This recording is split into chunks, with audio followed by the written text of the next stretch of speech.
Okay, looks like we're about ready to start. So good afternoon, everyone. My name's Tom Kelly. Welcome to this 8th in the webinar series of the Business English course. Today we'll be looking at the report writing module. Here's a brief rundown of what we'll be covering in today's session. We'll give a bit of background about the Direct English International Language Centre. Then we'll talk a bit about the parent groups, Linguaphone UK and Direct English UK. We'll have an overview of the Business English course, and then we got onto our sample topic, report writing. Then we have some information to share about our current promotion that we're running before reviewing some question and answers and opening the floor to further questions. So we'll start by talking about the Direct English International Language Centre here in Kuala Lumpur. Now we're based fairly centrally in the town centre. We've got some great public transport links. We're not far from the LRT Masjid Jamek, and we're right next to St John's Cathedral. Very easy to find us. Here's a couple of pictures of our office area. We've got classroom and language workshops here, and you can see the common study area, along with some of the materials that you can use for further study in your own time, as well as some of the computers that we use for the examinations. We have several experienced and friendly professional teachers on hand to help you with your language needs and progress you through any of the courses that you're signed up for. Now, Direct English International Language Centre is an authorised test centre for LinguaSkill. This is by Cambridge Assessment English.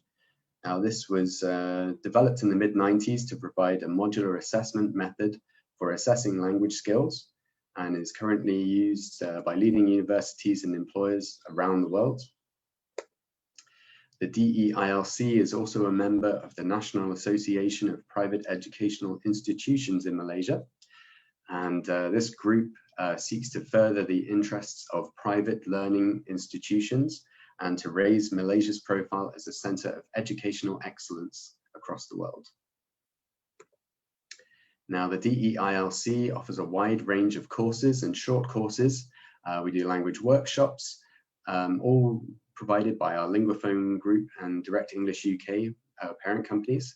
Our two core products are the Business English course that we're going to talk about in a minute, and the General English course, which is a more overview kind of language course that aims to help adults raise their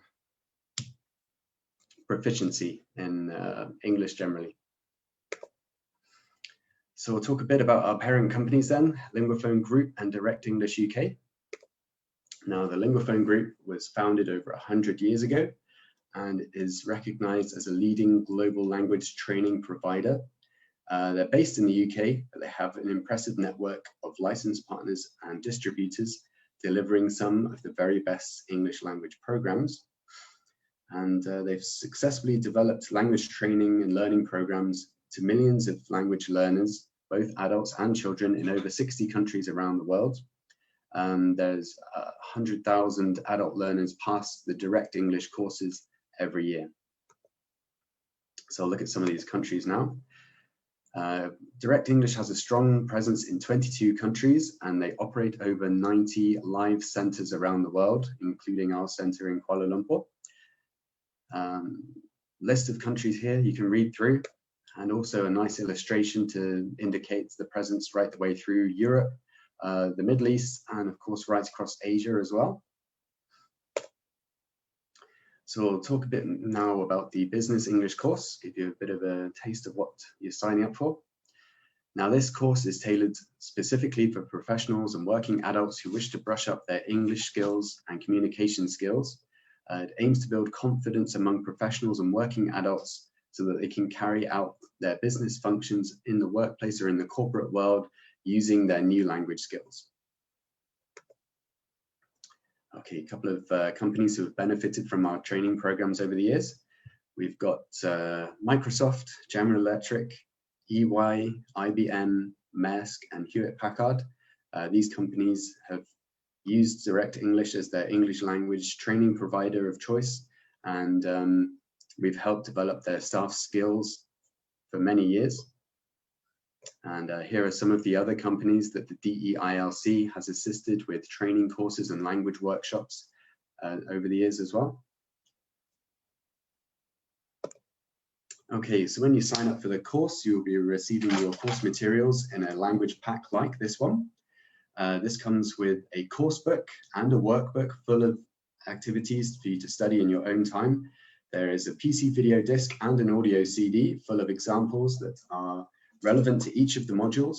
And as you go through in the live sessions, you'll be referring to those and doing exercises based on what you see in here. Now, the learning is also supported by the Direct English Interactive. So we have online learning materials that will help improve your English proficiency as well. Very useful for learning on the go. Just need an internet connection to access that. So why choose the Business English course from Direct English?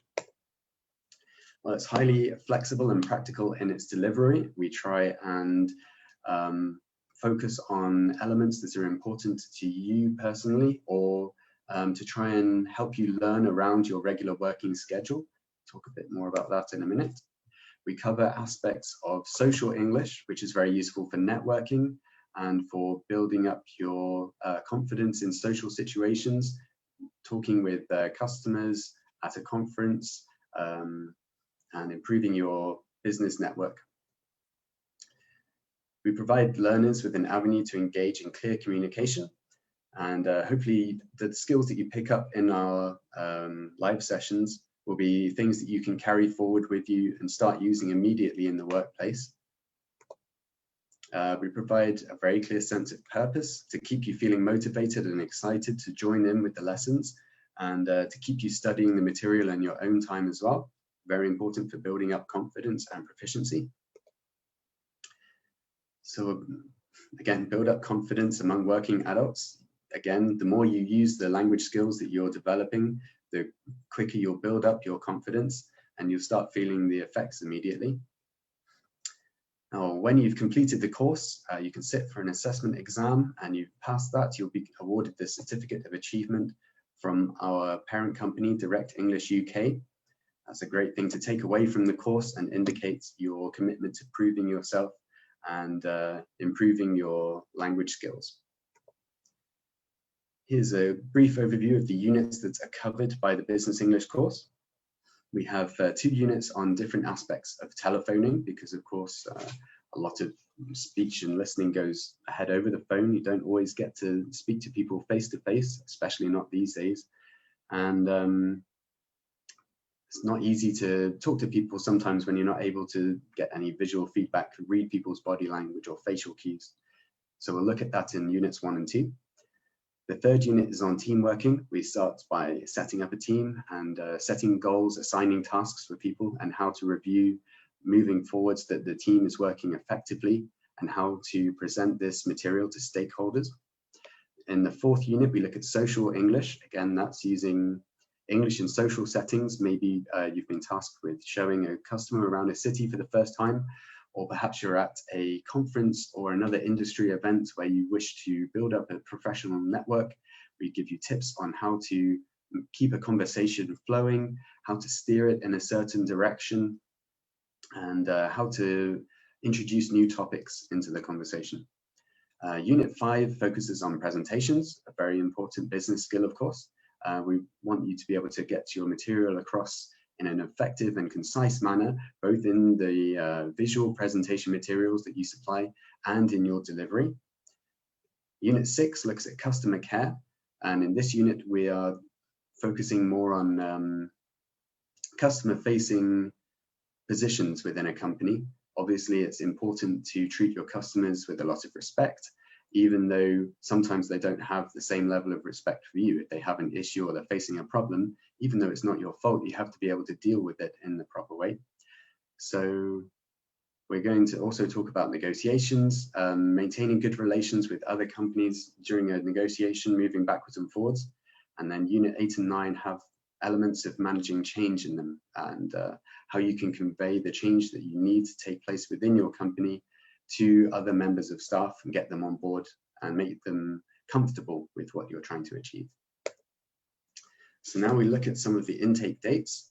for the Business English course. As you can see, there are two ways of learning the Business English material. We can either help you with weekend classes. These will happen once a week and are 4 hours long, or there are 2 sessions during the week on a Monday and Thursday evening, and each of these sessions are 2 hours long. So whether you're learning at the weekend or during the weekday, you're doing 4 hours a week for, looks like 8 weeks. So that's a total of 32 hours to cover all the material in the course. And of course, we'll try and fit this around your regular working schedule. So if you sign up now for the September intake, we're offering a free English level assessment. If you can scan the QR code on this slide, you'll be put in touch with our WhatsApp sales channel and they'll be able to assist you. This material will be emailed out to you so you can complete the assessment, send it back to us, and we'll provide you your English level assessment completely free of charge. And talk to you quickly about conversation classes. We're also running these conversation classes at Direct English. Our classes are part of the Direct English learning system and have been carefully planned to fit into the customer's overall learning program. Now, the class materials have been designed to stimulate natural conversation with our Direct English learners, and the conversations practiced are related to the Business English units and topics. So joining these conversation classes, if we've just done the unit on presentation, we'll be having a lot of back and forth in the class regarding that topic. So right now, if you sign up for our 28th September intake, we're offering a promotion whereby you can gain access to the Business English course and the conversational class, both at a highly discounted rate of 980 ringgit. As you can see on your screen there, fantastic discount. And we'll be reviewing this information again before the end, so don't worry if you can't get it down now. This is a special promotion just for people sitting into the webinar, so I'm glad you're tuning in for it. Okay, now we're going to look at our sample lesson for this week, which is the final unit in the material, writing reports. So writing reports is a common task, not only in the business sector, but in lots of other professions as well, such as scientific positions and academic positions also require lots of focus on writing reports. So although different companies and cultures have their own requirements for their style of reports, they often have the same common factors and structure, as well as some common language content that we can go through now and talk about. Now, this unit obviously has a lot of reading and writing, which doesn't translate well to a video session such as this, but I'm going to do my best with the time we've got. We're going to review the structure of a report, and then we'll talk a bit about it as it develops. So the first thing you might want to include in a report, maybe on a title page, is the type of headings that we're going to use. These typically include the title of the report, name of people who compiled it and wrote it, contributed to it, as well as the date of publication to make sure that people know how long the information has been relevant for. Other things you might want to include are a list of people who are being circulated the same report, and maybe even an executive summary. So looking at the example from the book, we've got the first thing we see in this report is actually the company name, which I agree with fully. The title of the report, you can see there underneath in a slightly different font to the rest of the report, the costs and benefits of Chinese language operations for GlobalNet. Then you can see the list of names of the person who wrote it, Nick Phillips, as well as the circulation list. A circulation list is useful if the information within the report is considered confidential. If you only want certain parts of the company to be able to see it, such as a report into bonuses or pay, obviously you don't want this report going out to everybody. You want it kept within the circulation list. So it's a good thing to include on business reports such as this. Now, the second part is the introduction. Now, this section lays out some background information into any problem or the subject matter to make the purpose of the report clear. We need to know why it's important to read the report. What's the purpose of what we're going to discuss? So it may also outline some procedures or methods taken if you are committing a survey or trying to indicate some kind of market information. This one is very brief. It just says that the report examines the benefits and costs of translating the GlobalNet website materials into Chinese and providing a Chinese support team. It also states that the report has been requested by a member of the company, Jane Campbell, and her name was in the list of circulated staff members just now. So the main body of the report is where you'll look further into the problem and look at the arguments for and against with any factual evidence to support it. So this is where the logical chain of the argument begins that will eventually lead to your report's conclusion. So this is where there'll be a lot of detail. This will be the main focus of what you write. And we'll look through it as well now. So they start off by giving a bit more background of the problem, the fastest growing segment for international customers, but there's no material available that uses Chinese language. So there's a lot of back and forth in this report. Nick is saying quite a lot about how they've interviewed some of their customers in China and they would agree that they would like to see some of this support material being provided in their own language. But at the same time, they are also the fastest growing company in the sector. Their share keeps rising, growing year upon year. So even though they haven't done any of the things that they're proposing in the report, they're still growing quite considerably, gaining more customers. And they're going to have to make a decision at the end whether or not they will need to provide this material. So they had a look at a cost survey to determine how much it would cost to translate all of their material and their website and software, as well as providing a local support team.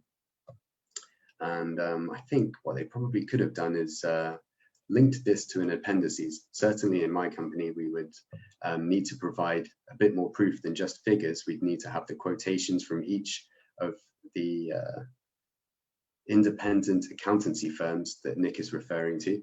And we would need to include that in the appendices to support what we're saying, to show that what we're discussing is true. It's not always appropriate to put this level of detail in the main body of the report, as too much information and data tends to break up the flow. We want to keep this as more of a flowing argument, an argument with yourself if you're the only one writing it, and any heavy data should be kept at the back of the report in the appendices. So if people are interested enough, they can refer to the data and go through it, but it shouldn't be right in the middle of the report. Okay, so the conclusion sums up the findings of the report and presents it in a concise manner. So this section is often read first, along with recommendations. If people are busy, they often just want to get to the point and see what the point of the report is. So it still needs to contain all the key messages and findings of the report, just in a very concise manner. So the main conclusion that Nick comes to is that there isn't a clear link between translating Chinese materials and expanding their business in that market. So even though they don't have these materials, they still seem to be the fastest growing software, the solution. And he does say on the one hand that the customers would appreciate it, but it's not the first thing that they look for when they're looking for a email solution provider. So it's something that they'll consider moving forwards, but it's not something that needs action at this time.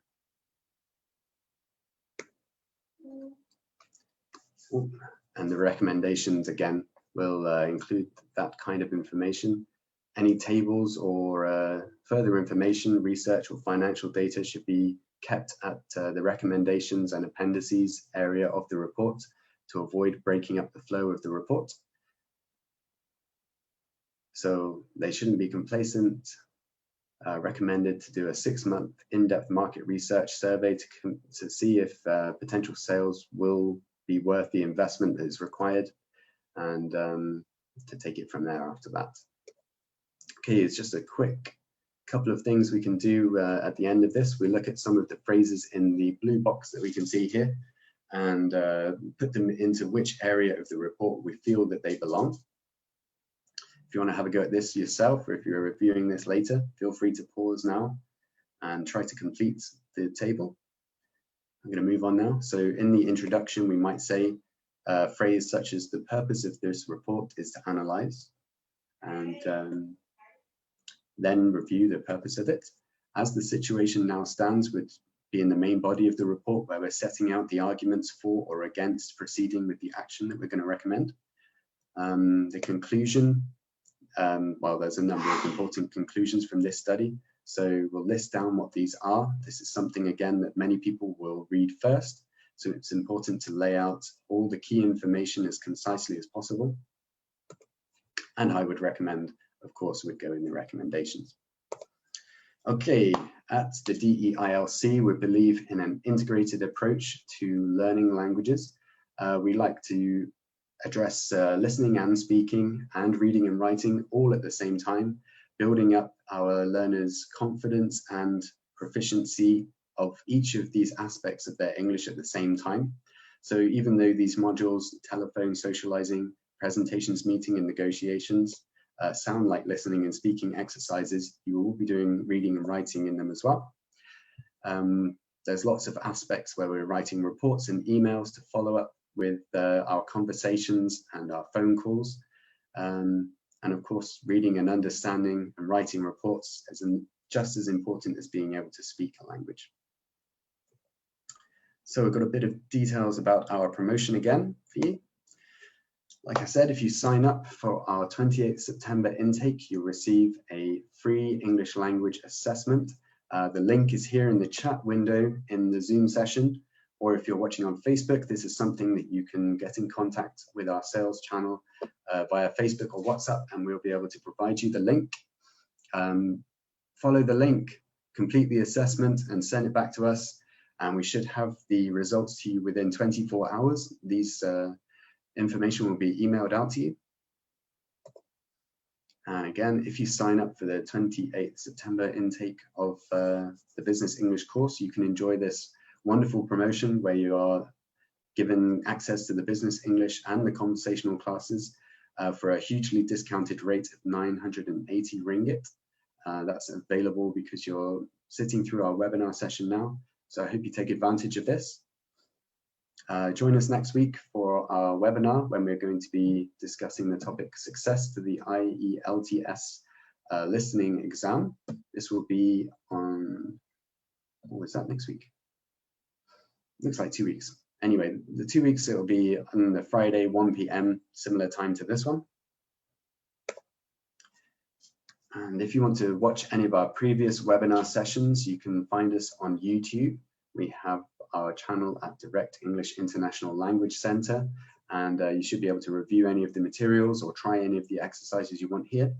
There is a QR code on this slide, which, if scanned, will put you in contact with our WhatsApp sales channel, and you can discuss your options moving forward with any of our courses there. Or you can review the videos on Facebook, drop us an email, and there's our website as well, directenglish.edu.my. So I'll come back to this slide maybe at the end and help give you a bit more time to review this. I'm going to move on to our Q&A briefly. We've got a few frequently asked questions to go through if there aren't any other questions. The Business English course includes 8 weeks. It's 8 weeks of material, which you can either have live sessions twice a week for 2 hours. So that will be 16 sessions on a Monday and a Thursday evening. Or if you want to, we can help you learn during the weekend. On a Saturday morning, you'll receive 4-hour sessions for 8 weeks. So both of those total up to 32 hours. Are there any entry requirements for the course? We do insist that you sit for the Direct English Placement Test prior to enrolling on the course. That's why the offer in this webinar is so great. You get to do this for free. Your English proficiency must be at least an A2 or B1 CEFR level. And if not, we have some material that can help raise you up to that standard. But this is the standard that we insist you be at in order to enroll on the course, in order to gain the most benefit from the materials. Do you charge registration fees? Well, normally we'd ask for a 100 ringgit registration fee. If you sign up today, then we'll waive the registration fee as well. Again, this is an exclusive offer for webinar participants. So apart from this course, does the Centre offer any other courses? Well, of course, we have the General English course, which we discussed briefly. We also have IELTS preparation courses. We run English for Marketing, English for Human Resources, very focused courses on those business roles. And of course, we have conversational classes. There are a number of other short courses and conversational workshops available. Get in touch with us via WhatsApp or Facebook to find out more. And are there any hidden charges for the free English level assessment? No, it's free to you, again, because you are participating in this webinar series. We're offering all of these things for free. The links, again, for the English level assessment, if you're interested, are in the Zoom chat. Please get onto those now if you want to sign up. And they'll be available via our Facebook page as well if you get in touch with our team via Facebook. Okay, that's the end. There don't seem to be any more questions. Let's see. Okay, so we'll go back to this slide just to give you another chance to get down any of the contact details that you're interested in. We have the QR code, our phone numbers, email, website, or you can follow us on Facebook, LinkedIn, or Instagram. And that's about it from me today. Thank you very much for joining us. On behalf of the Direct English International Language Centre and myself, I hope you found the topic interesting. Hope we were able to share a bit of our experience and knowledge with you, something you'll find useful. And hope you have a very good weekend. Look forward to seeing you in the next webinar session or in a lesson before then. And wish you all the very best of luck with your learning journeys. So I'm going to switch off the camera now, but I'll leave the slide up for as long as you need. Take care until next time. Thank you very much.